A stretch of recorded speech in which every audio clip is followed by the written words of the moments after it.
कौन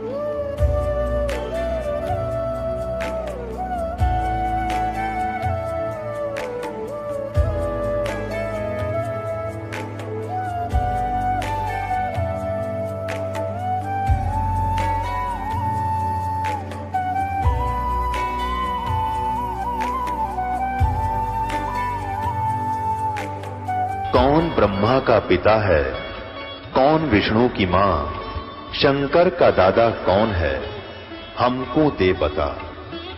ये जानने के लिए कृपया सुनिए जगत गुरु तत्वदर्शी संत रामपाल जी महाराज के अमृत वचन सर्व पवित्र धर्मों के पवित्र शास्त्रों के आधार और एक स्थान पर विराजमान है, वो नर आकार है। आपको दिखाते हैं ढेर सारे प्रमाण वेदों में कि परमात्मा साकार है, नर आकार है। ऊपर के लोकों में, उनके ऊपर के लोकों में विराजमान है, वहाँ से गति करके आता है और अपने तत्व ज्ञान को स्वयं ही सुनाता है, बताता है। कवियों की तरह वो आचरण करता है। जो ये कहते हैं कि परमात्मा निराकार है और वेदों में निराकार लिखा है, उन्होंने वेदों का कैक है भी पता नहीं। और महर्षि दयानंद पूर्ण रूप से अज्ञानी थे, उनको वेदों का कैक है भी ज्ञान नहीं था। आपके सामने अब ढेर सारे प्रमाण प्रस्तुत करते हैं। पुण्यात्माओं, जो महापुरुष चले गए, वो अपने जीवन काल में उन्होंने जैसा भी सदग्रंथों को समझा, जाना, वो अपना अनुभव लिख कर छोड़ गए। तो उसी के आधार से उन महापुरुषों के बताए निर्देशानुसार अन्य भक्तजन, उनके फॉलोवर, अनुयायी साधनाएं करते हैं।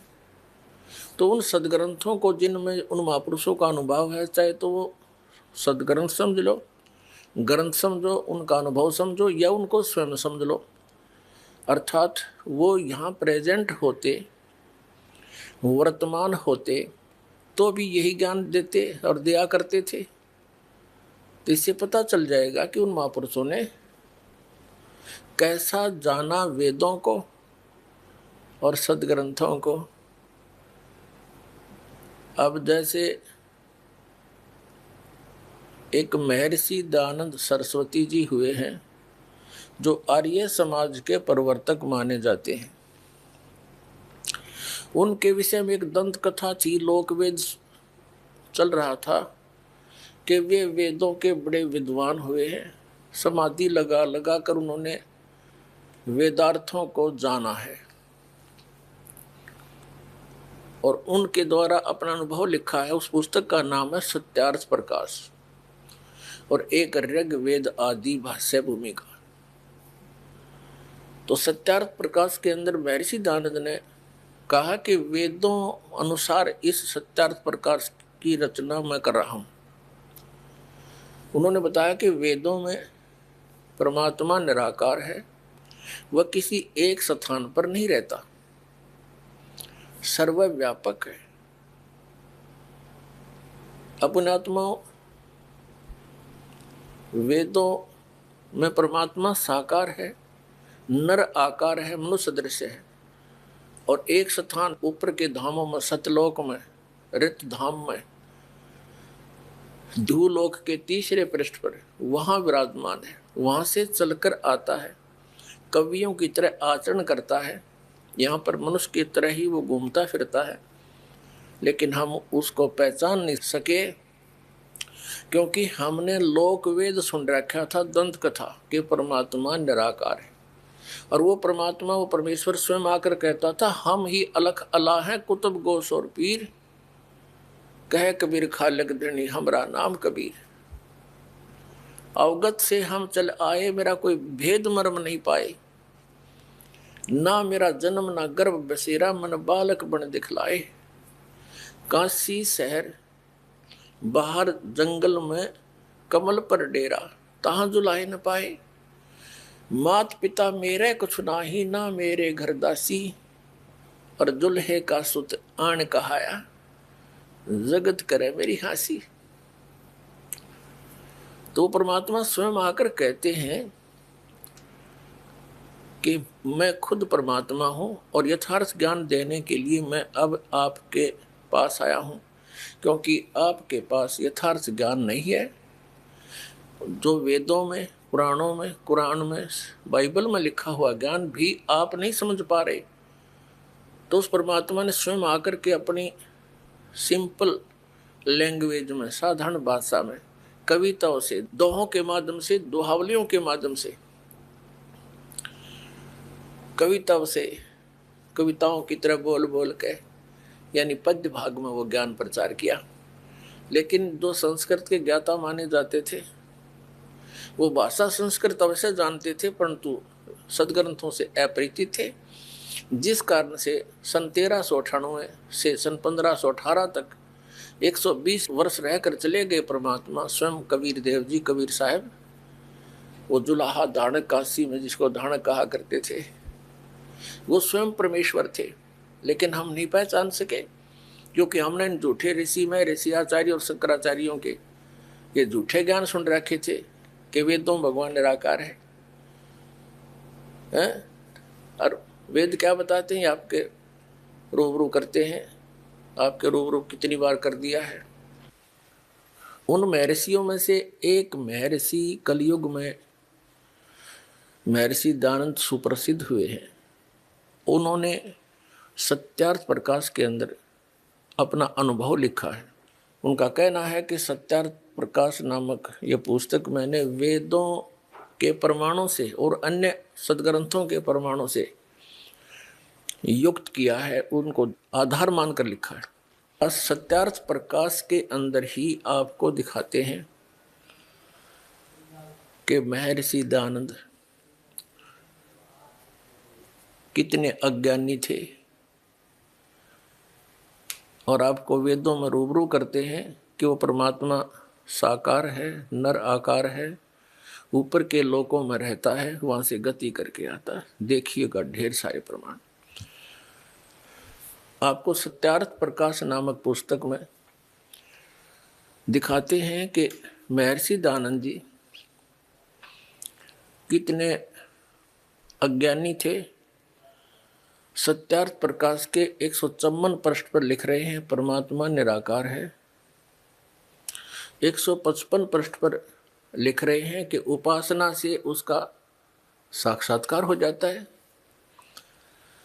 अब साक्षात्कार निराकार का क्या होगा? सामने कोई स्थूल वस्तु हो उसी का साक्षात्कार होता है, साकार का साक्षात्कार होता है, निराकार का नहीं होता। अब दयानंद के चेले बरगलाने की कुचेष्टा करते हैं, कहते हैं जैसे हवा में हाथ हिलाया, हवा महसूस हुई तो उसका साक्षात्कार हो गया। और फिर कहते हैं जैसे गिलास में दूध है और गर्म है, उसका हाथ लगा तो महसूस हुआ कि गर्म है तो साक्षात्कार हो गया। दूध मीठा है, पी कर देख ले, तो पी कर देखेगा तभी पता चलेगा कि वो मीठा है, तो इसको साक्षात्कार कहते हैं। तो ये इनकी अज्ञानता का प्रमाण है, लोक वेद है। साक्षात्कार प्रत्यक्ष वस्तु का होता है जो सामने दिखाई दे। और जैसे हवा चल रही है, ठंडी गर्म लग रही है, ये अनुभव है, साक्षात्कार नहीं है। वायु निराकार, उसका साक्षात्कार हो नहीं सकता है, तो अनुभव है कि वो गर्म लगी, ठंडी लगी। और इसका समाधान महर्षि दयानंद ने भी कर रखा, भी आपके रूबरू कराते। ये देखिएगा पुस्तक सत्यार्थ प्रकाश। अब महर्षि दयानंद के इस पोज ने देख के आदमी ने सोचा बस इन्होंने तो भगवान पा लिया होगा, कुर्बान हो जावे इन महापुरुषों पर।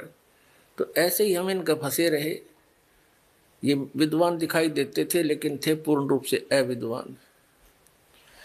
इनका जन्म संवत 1881 और सन 1824, मृत्यु 1940, संवत 1940, सन 1883, 59 वर्ष में हुई।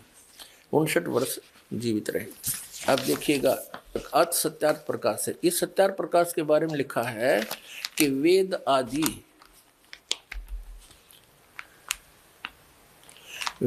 आदि विविध सत्शास्त्र प्रमाण संवित, वेद आदि सदशास्त्रों के प्रमाणों से इसकी रचना की है। श्रीमद परमहंस परिव्राजक आचार्य महर्षि दयानंद सरस्वती स्वामी विरचिता है। महर्षि दयानंद द्वारा इसकी रचना की गई है। प्रकाशक है वैदिक यतिमंडल, दयानंद मठ, दीनानगर, पंजाब से। प्रकाशक है वैदिक यतिमंडल, दयानंद मठ, दीनानगर, पंजाब से। ये देखिएगा ये कहाँ से छपा है। मुद्रक है आचार्य प्रिंटिंग प्रेस, दयानंद मठ, गोहाना मार्ग, रोहतक से।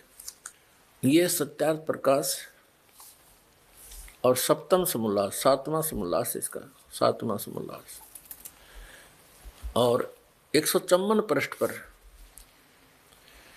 किसी ने प्रश्न किया ईश्वर साकार है व निराकार है? उत्तर महर्षि दयानंद का निराकार है। ठीक, अब यहां देखिएगा 155 पृष्ठ पर, 154 पर निराकार बता रहा है और 155 पर कहता है सतुति से ईश्वर में प्रीति, उसके गुण कर्म स्वभाव का सुधरना। फिर यहां लिखा है उपासना से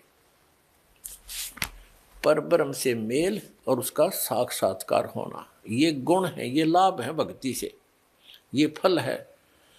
भक्ति स्तुति करने से अन्य फल है। उपासना से परब्रह्म से मेल और उसका साक्षात्कार होना। अपने आत्माओं साक्षात्कार साकार का होता है कि निराकार का,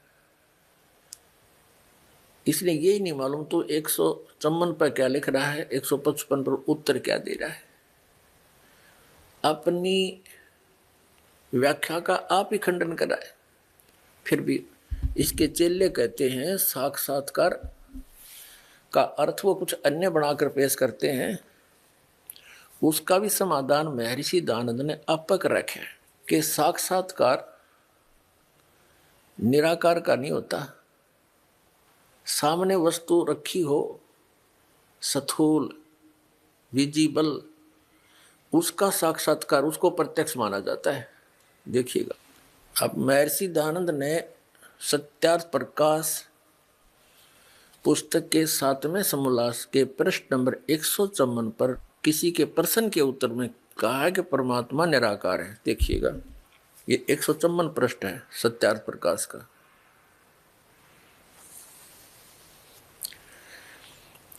इसमें लिखा किसी ने प्रश्न किया कि ईश्वर साकार है व निराकार? उत्तर महर्षि दयानंद का निराकार। इससे यह निश्चित है कि ईश्वर निराकार है और जो साकार होता तो उसके आकार बनाने वाला दूसरा होना चाहिए, क्योंकि जो संयोग से उत्पन्न होता है उसको संयुक्त करने वाला निराकार चेतन अवश्य चाहिए। जो कोई कहे कि ईश्वर ने अपना शरीर बना लिया हो तो वही सिद्ध हुआ कि शरीर के बनाने से पूर्व निराकार था, इसलिए वह परमात्मा न शरीर धारण करता है, निराकार होकर सब जगत को सूक्ष्म आकार से स्थूल आकार बनाता है। अब ये पॉइंट देखियो कि महर्षि दयानंद का मानना है कि यदि ये माने कि परमात्मा ने अपना शरीर बना लिया होगा तो शरीर के बनाने वाला कोई और हुआ।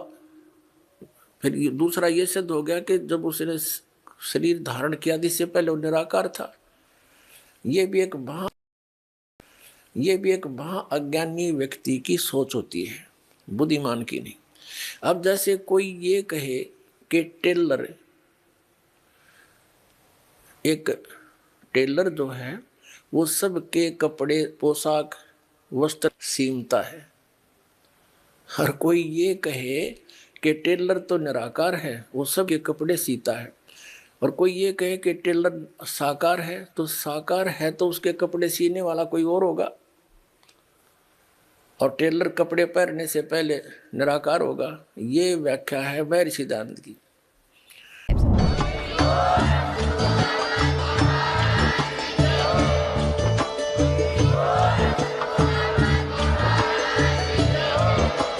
आप सुन रहे थे जगत गुरु तत्वदर्शी संत रामपाल जी महाराज जी के मंगल प्रवचन। अधिक जानकारी के लिए विजिट कीजिए हमारी वेबसाइट www.jagatgururampalji.org। संत रामपाल जी महाराज जी के शुभ आशीर्वाद से पूरे विश्व भर में 500 से भी ज्यादा नाम दीक्षा केंद्र हैं, जिन पर संत रामपाल जी महाराज जी द्वारा ऑनलाइन निशुल्क नाम दीक्षा दी जा रही है। अपने नजदीकी नाम दीक्षा केंद्र का पता करने के लिए संपर्क करें 8222880541।